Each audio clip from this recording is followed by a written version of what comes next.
Welcome, curious minds, to another deep dive. Today we're plunging into a story that's, well, it's as enduring as it is enigmatic, really. A narrative stretching across millennia, still shaping how we see Europe. It really is. Think about it. How does a people who, in their original form, vanished from the historical stage, still command such a powerful, almost mythical presence? It's a fantastic question. It really is, isn't it? It echoes through the centuries. Their kingdoms might have faded, sure, but the idea of the Goths, their symbolic power, that never truly left. In this part, we will talk about Gothic historiography and its legacy in European history. Our mission today is to take a deep dive into the historical records, the interpretations, all the layers surrounding the Goths. We'll explore how their story was told, how it was adapted, even celebrated sometimes, creating this legacy far beyond their actual kingdoms. We're going to try and uncover how these narratives shape perceptions over centuries, and crucially, why they still resonate, influencing everything from national myths to pop culture. So to kick us off, here's something to think about. Why did the Goths become this kind of universal Germanic symbol, especially after they stopped existing as a distinct political group? What made them such a potent idea? That's an excellent place to start because it immediately gets to a core truth about history itself. Which is? That history isn't just a neutral list of what happened. Not at all. It's profoundly shaped by how events are remembered, interpreted, and then, written down, sometimes meticulously, sometimes very strategically. Right. The narrative matters. Immensely. The impact of these narratives on identity, on collective memory. Right. It's huge, capable of forging nations, inspiring movements centuries later. And for the Goths, this challenge is, unique. How so? Their story is this incredibly complex tapestry. You've got threads of fragmented oral tradition, often biased Roman viewpoints, and then much, much later, these nationalistic interpretations projecting modern ideas back onto them. Okay, so a real mix. A real mix. And we'll delve into that blend today, the foundational summaries, the memorable, sometimes surprising details, hopefully giving you a thorough but still engaging exploration of this really rich and often contested history. We'll see how a historical people became, almost larger than life, a cultural phenomenon. Okay, let's unpack this. Starting with a major cornerstone, Jordanes' Getica. This 6th century work, De Origine Actibus Gotarum, Origin and Deeds of the Goths. It's fundamental, isn't it? Absolutely fundamental. You can't really talk about Gothic history without it. But it's not just a dry account, right? What makes this specific work so incredibly important, even with all its biases and limitations? We know Jordanes claimed Gothic descent. He did. Yeah. Which gives it that potential insider feel. An insider's perspective, yeah. Even though he wrote in Latin, the language of the empire he, seemed to admire. Right. It's a complex position. And this book played a huge role in shaping how later generations saw the Goths, their identity, their history, setting the stage for centuries of interpretation. Indeed, its importance is undeniable. But to really get it, you need the context of its creation. Yeah. Jordanes' work wasn't original research like we think of it today. Right. He himself admitted it was a summary, a heavily condensed version of Casiodorus' huge and now lost 12-volume Historia Gotharum. Ah, Casiodorus, the Roman official. Exactly. Hugely influential. A minister, a scholar, serving Theodoric the Great, the Ostrogothic king in Italy, and Casiodorus' motivation. Pretty clear and deeply political. Which was? To provide a Romanized, glorious history for Theodoric's kingdom. Essentially legitimizing Gothic rule in Italy by connecting them to classical antiquity. So making the barbarian king look like a proper Roman successor. Precisely. Imagine Theodoric ruling Italy, trying to position himself. Cassiodorus was his intellectual architect. He framed Theodoric's reign as an imitation of the Roman Empire, even calling it a copy of the only empire. Wow. Explicit. Very. And Theodoric actively sought recognition from Constantinople, from the Eastern Emperor. He was praised by some as another Trajan or Valentinian. Romans called him Dominus, sometimes even Augustus. So it wasn't just empty praise. No, it was an active, deliberate strategy. Blend Roman legitimacy with Gothic power, forge this new hybrid identity for his realm. Okay, but here's where it gets tricky, right? Jordanes himself. Yes, this is where it gets interesting and problematic for historians. Jordanes probably didn't speak Greek. Right. Which means he likely relied on Cassiodorus not just for the main story, but for any references to Greek and Roman sources. Cassiodorus might have used people like Strabo, Ptolemy, Priscus, Josephus. Ah, so he's getting it secondhand. Or even thirdhand. Potentially. It raises big questions. Was Jordanes actually looking at these ancient sources directly? Or just inheriting this pre-digested version filtered through Casiodorus's pro-Theodoric agenda? It's like reading a summary of a summary. The original intent might be subtly changed. Or not so subtly. Or not so subtly, exactly. And another layer, Theodoric's propaganda, which we see in Casiodorus's very eye. His collected letters and documents presented his own family, the Amuls, as this uniquely imperial Gothic dynasty, almost divinely chosen. Right. But, as historians like Peter Heather point out, this grand story wasn't always accepted by other Gothic nobles. They held on to older, more pragmatic traditions of kingship, based more on military leadership, consensus, not this inherited, almost divine right. So internal tensions even then. Definitely. Which highlights the struggles within Gothic identity itself, even while this powerful external narrative was being built. The key insight for you, the listener, is that Goetica, while indispensable, is less a neutral record and more a foundational piece of, well, state-sponsored myth-making, a story crafted for the political needs of its time. That tension is fascinating. So before Cassiodorus and Jordanes created this Romanized history, what were the Goths' own stories about where they came from? That takes us to the Scanza tradition, right? This idea they came from a northern island. The Scanza tradition. Jordanes cites an older historian, Ablabius, as an authority for this, giving it an air of antiquity. He does, yes. Ablabius apparently thought it was an older tradition, which he then added to with his own knowledge. He noted a place called Gothiscanza still existed, knew about the Vitivarians from a Roman map. It sounds like a blend of old memory and current geography. The Scanza tradition. Right.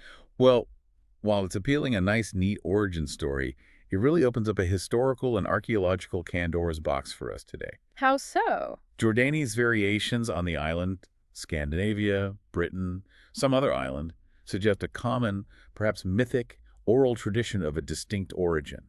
Islands, in ancient thought were often seen as these ideal cultural refuges, places where a people's unique identity could be kept safe. A powerful idea for claiming you're distinct. Exactly. But then you look at older sources like the geographer Ptolemy, who wrote before Jordanes, and things get complicated. In his Geographia, Ptolemy mentions Gutones on the mainland, specifically northwest of modern Warsaw, near the Vistula River in Poland. But he also refers to Gutai as a Scandinavian island tribe. So, same people, different names. Or different groups. That's the debate. Are they ethnographic doublets? Or distinct but maybe connected peoples? It's a puzzle. Still argued about today. And archaeology, what does that add?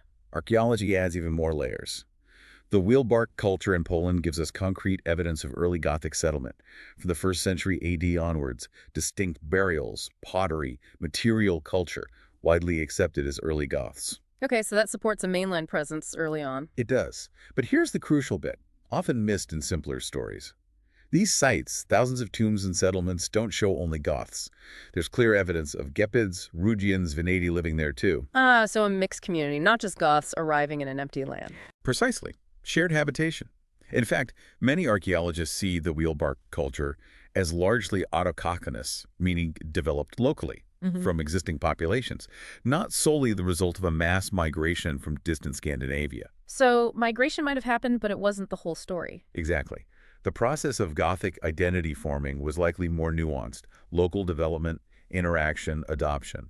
So what this means for you, listening, is that even these foundational origin stories are incredibly complex. They blend old traditions with contemporary observations, and modern scholarship, using archaeology, linguistics, keeps peeling back these layers, pushing us to question simple narratives. Right. The Scanza myth, while powerful, probably represents a foundational memory adapted over time, part of a broader, more fluid process of ethnogenesis, not just one single migration event.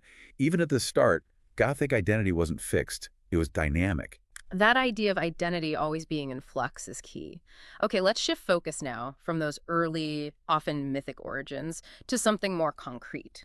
Hispania. This is where the Goth story gets really tangled up with the idea of a nascent Spanish nation. A crucial phase. And here we meet Isidore of Seville. His Historias, written around 620-624.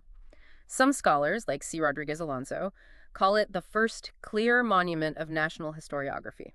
That's a big claim. It is a very big claim and quite influential. What's fascinating is that Isidore wasn't just, compiling facts. He had a purpose, right? Almost ideological. His work was meant as propaganda for the consolidated Visigothic kingdom of Toledo. building on earlier chronicles Jerome, Hydatius, or Rosius. That's precisely it. Isidore's Historias wasn't dispassionate history. It was a powerful ideological tool for its time. He and other key Christian figures, Borrelio of Zaragoza, Julian of Toledo, the church councils defining the kingdom's identity, they were actively developing a sophisticated state ideology for the Visigothic kingdom. Their ambition, nothing less than to explicitly inherit the splendor of the old Roman Empire. Positioning themselves as the legitimate successors. Exactly, not just conquerors. It's very telling. They consistently used Regnum Gotharum, the Gothic kingdom, in official documents, never other names. Monarchs used it, bishops used it in councils, reinforcing this single unified identity. It was conscious nation-building through narrative. Creating a local history for this new monarchy. Yes, building on earlier Roman works like Hydatius, but focusing on the significant events of their own newly created kingdom. But Isidore still thought in Roman terms sometimes. You mentioned distinctions he made. Yes, and that's incredibly insightful. Despite this Gothic focus, he viewed identity through a Roman lens. He carefully distinguished between gentes groups united by blood, ethnicity, nations united by birthplace, shared territory, and people described as a voluntarily associated multitude, a community built on shared laws and customs, not just ethnicity. So applying Roman ideas to these barbarian groups. Exactly. It shows the Visigothic elite, steeped in Roman education, grappling with how to define their diverse subjects, Goths, Hispano-Romans, others within one state. They were trying to merge traditions, create something new, but using the intellectual tools of the Roman past. So they're building this new identity, this state, using Roman and Gothic parts. Beyond the narratives, what concrete contributions did they make, especially in law, which is so foundational? We hear about the Codex Iuris, late 5th century King Euric or Alaric II. Yes, the Codex Iuris, a truly pioneering code. And it influenced laws elsewhere, Alemannic Bavarian law into the 8th century. It did. It really reflected the victory of what we call Roman vulgar law, basically. Simplified, adapted Roman law for local needs, more accessible. It wasn't just simplifying, it was fundamentally shifting how justice worked for ordinary people, bridging Roman legal ideas and local customs. And then Leovigild's Codex Revisus later on. Yes, Leovigild, late 6th century. His Codex Revis contained a massive statement, which it formally abolished the ban on mixed marriages between Visigoths and Hispano-Romans. That's huge. It is. More than just social reform. It signaled a truly national law, transcending ethnicity. And crucially, it asserted the kingdom's independence from the Eastern Roman Empire in Constantinople, a declaration of sovereignty. They're really carving out their own space. Absolutely. And these legal changes reflect a sophisticated integration process, not just conquest. As early as 483, you see evidence the Gothic Docala in Merida repairing city walls, bridges. Infrastructure work. Yes, but it shows cooperation with the existing Roman aristocracy, the church, pragmatic governance, using existing structures, not just tearing them down. They saw themselves as inheritors, restorers. And politically, kings like Alaric II. They consciously pursued autonomy, aiming to consolidate power, create a solid kingdom blending Gothic and Roman heritage. After Syagrius, the last Roman bit in Gaul, fell to the Franks, and the Ostrogoths entered Italy. Ties between the Visigoths and Ostrogoths were actually strengthened. Strategic marriages. Like Theodoric the Great's daughter marrying Alaric II. Exactly. Theodoric and Alaric II. A powerful alliance. Of course, then came the disaster at Vouillé in 507. Alaric II killed, most of Gaul lost to the Franks. That's a major setback. Huge. But a reduced nucleus of Goths, crucially keeping their traditions, survived in Hispania. They retreated south of the Pyrenees and rebuilt. And Toledo emerged as the capital. Toledo started to consolidate as the Urbs Regia, the royal city under King Tutus. He even issued a law in 546 as Flavius Tutus, that Flavius is very Romanized, showing Ostrogothic and Byzantine influence on the monarchy. Absorbing imperial symbols. Confidently. Then Leovigild's reforms, 573-585, truly transformative, really laid the groundwork for a unified state. What did he do specifically? Strengthened the monarchy, pushed hard for hereditary succession in his family, breaking the old elective tradition, sought religious unity first, trying to make up Arianism, find common ground, then pressure in the Catholic Church, even exiling bishops like Masona and Juan Biclaro who resisted. Tough measure. Very. He softened later, but showed commitment to unity under royal control. He also massively boosted the royal treasury spoils from successful wars, and strategically targeting wealthy nobles, churchmen who challenged him, confiscating assets. Ouch. And he reorganized the administration, clear roles for rectors, duces in the provinces, more centralized, efficient. These were all strategic, often ruthless moves to build a solid, identifiable Visigothic state. So not just barbarian chaos at all. Not at all. It was a sophisticated blend of cultures, governance, laying critical foundations for future European statecraft long after the Visigothic kingdom fell. Their laws, their structures, influenced later medieval kingdoms. It really is incredible how they built such a state. Now let's move beyond those historical kingdoms, because the idea of the Goths, well, it took on this amazing life of its own later on, almost separate from history. Really did. This brings us to Gothicism, or Megalio-Gothicism, a real obsession in the 16th, 17th centuries, especially in Scandinavian England. Yes, a major intellectual current.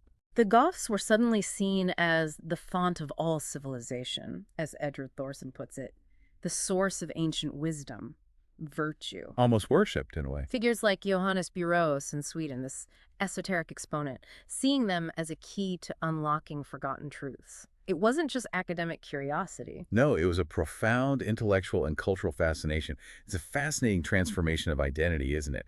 Once the actual Goths disappeared as a political force, they were transformed from a particular people into a universal one. A kind of symbolic blank slate. Pretty much. This allowed all sorts of Germanic peoples, Anglo-Saxons, Germans, Scandinavians to claim Gothic heritage. It shows how narratives, reinterpreted centuries later, become incredibly potent tools for identity formation, projecting their own ideals onto the past. And in England, it got tied up with politics, 18th century. Deeply. The Gothic inspiration was believed to be the ancient source behind the English parliamentary constitution, liberty, checks on royal power. Ah, the Gothic roots of freedom. Exactly. A huge source of national pride. Contrasted explicitly with the absolute monarchies of France and Spain, often labeled Roman or feudal in a negative way. Thinkers like Montesquieu, Whig historians, argued that Germanic tribes, Goths included, carried these seeds of liberty from their ancient forests, Magna Carta, Parliament, seen as direct descendants of Gothic traditions. An ancient lineage of freedom. Right. And interestingly, initially, this Gothic legacy actually fostered a kind of unity in Britain. Anglo-Saxons, Celts, they could all trace back to Japhet, son of Noah, share this primeval Gothic heritage with other Western kingdoms. A grand, unified past. That changed. It did. Over time, it became more weaponized. A tool for more exclusive national identity, the unique English or German character derived from this shared but selectively interpreted Gothic past. It shows how historical narratives are fluid, constantly adapted for contemporary needs, from unity to division. And it wasn't just politics or identity theory. The Goths really grabbed the popular imagination in other ways, too. The word Gothic itself, it took on all these meanings, didn't it? It really did. Often contradictory. From rude, uncivilized, the Renaissance knock against medieval stuff, to meaning free, strong, patriotic, especially in England. Mm-hmm. And then, this is where it gets really interesting for us today.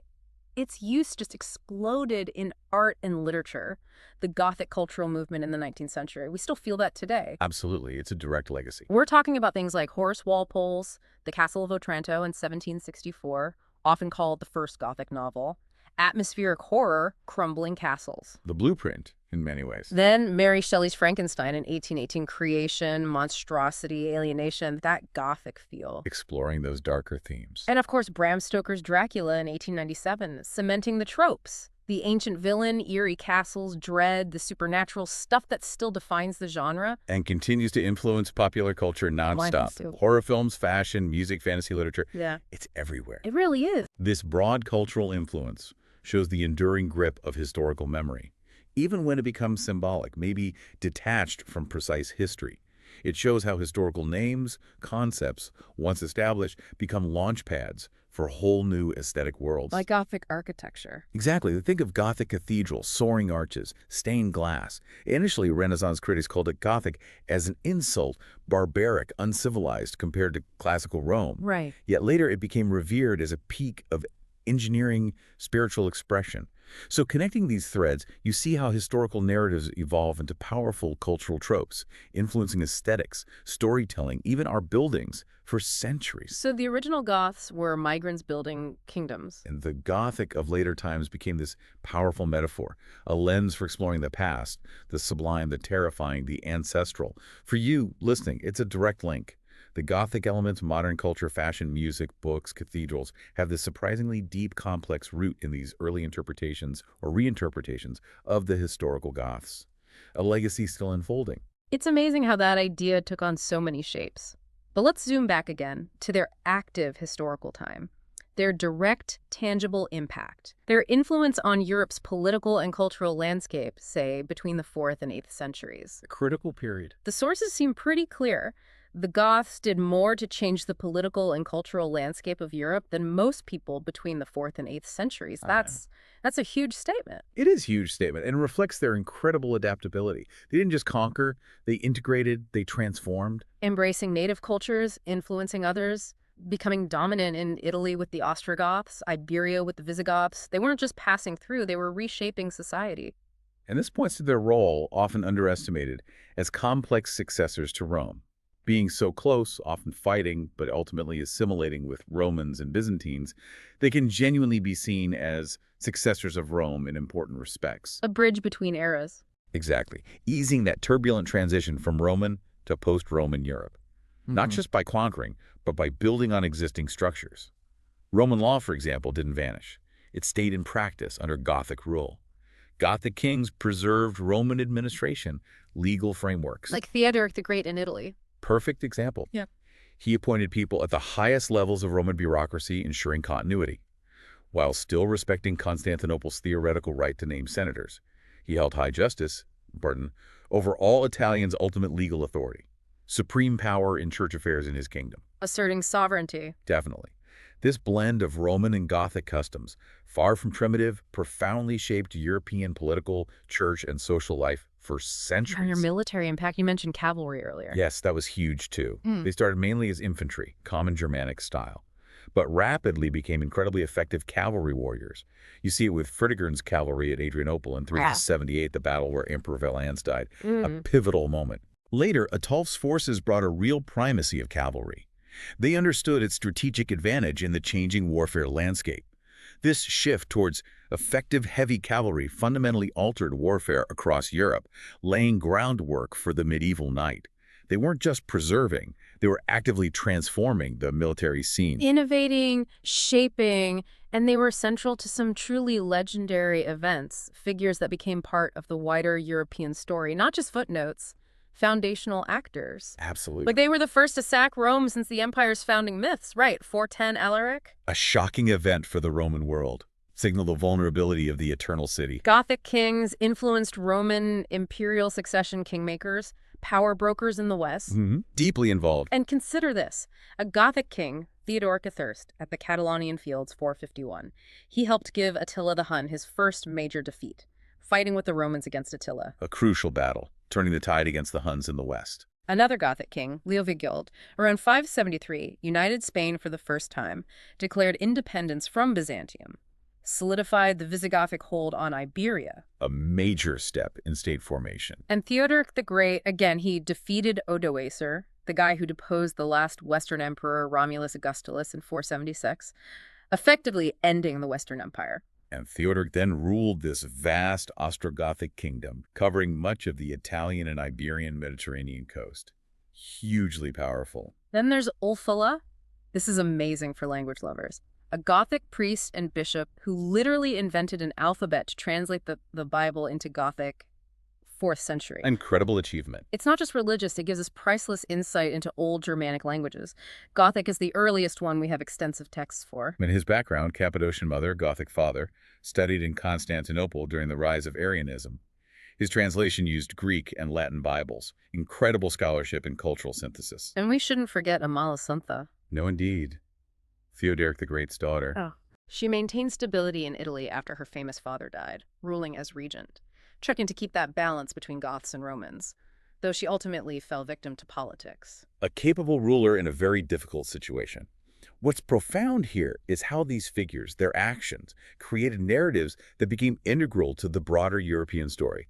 They showed incredible agency, impact, political, military, Culture cultural. just passive recipients of Roman influence? Not at all. Active participants, critical shapers of a new era, the bridge between classical and medieval.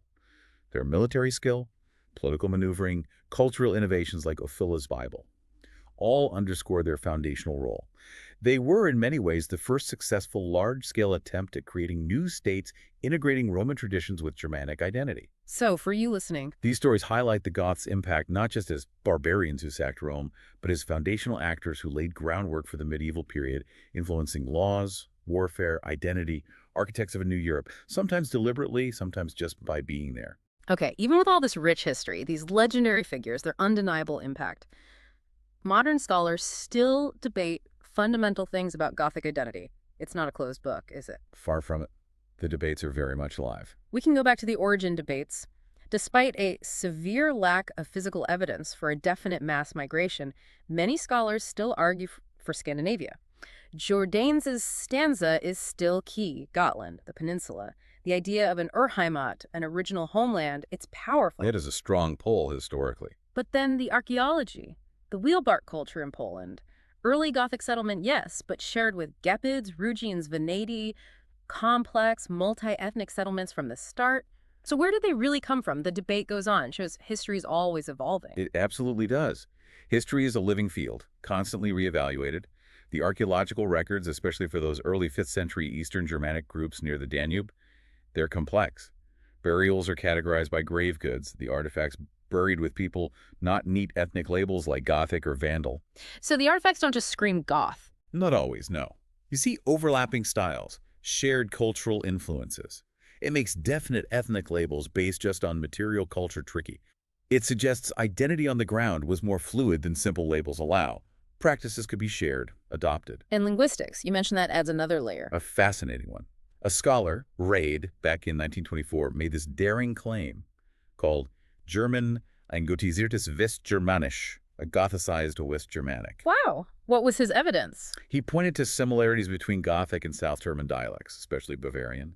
Things like no H forms in the third-person singular pronoun, like saying im instead of him. Distinct three persons in present plural verbs. No nasal sound dropping out before certain consonants in words like fof and specific grammatical points. Okay, technical stuff. Technical. But he attributed these to significant Gothic East Germanic influence in Hungary, Austria. Even suggested a Gothic mission in South Germany. A profound linguistic impact. Other scholars, Kuhn, Schwartz, Euler, Rosenfeld, explored links between Gothic, Old Nordic, Old English too, discussing Proto-Germanic dialects, linguistic exchange between migrants and those who stayed behind. It shows how intertwined these cultures were, not isolated. And this relates to ethnogenesis. Exactly. That modern concept is key. It recognizes Gothic identity wasn't static, primordial. It was dynamic, constantly evolving through interaction, adaptation, shared experience. You see it under Hunnic rule. How so? Attila's court used Gothic names shows Goths were prominent, and Goths adopted Hunnic practices, like artificial cranial deformation shaping baby skulls, became an identity marker for some groups under Hunnic influence, shows incredible cultural fluidity adaptation. So identity was actively constructed, changed. Constantly. And this controversy isn't just ancient history. In Spain, debates still happen today about the Visigoths' contribution to Spanish history, national identity. Really? Even now? Oh, yes. Think 17th century, Saavedra Fajardo's Corona Gotica, Castellana y Austriaca. He used Gothic heritage to explore alliances with Sweden, suggesting shared noble ancestry as a basis for partnership. Using history for diplomacy. Right. Contrasting with later views discussed by scholars like Garcia Moreno, which focus on the justified inheritance of Spanish monarchs from their Gothic ancestors, defending Spanish sovereignty against internal challenges or external claims, maybe even from Sweden, trying to claim a piece of the Gothic legacy. So the past being argued over for present purposes. Always. These ongoing debates show history is far from settled. It's alive, reevaluated with new evidence, perspectives. It urges us all to think critically, beyond simple narratives, to see the past is always being remade in the present. #tagged outro.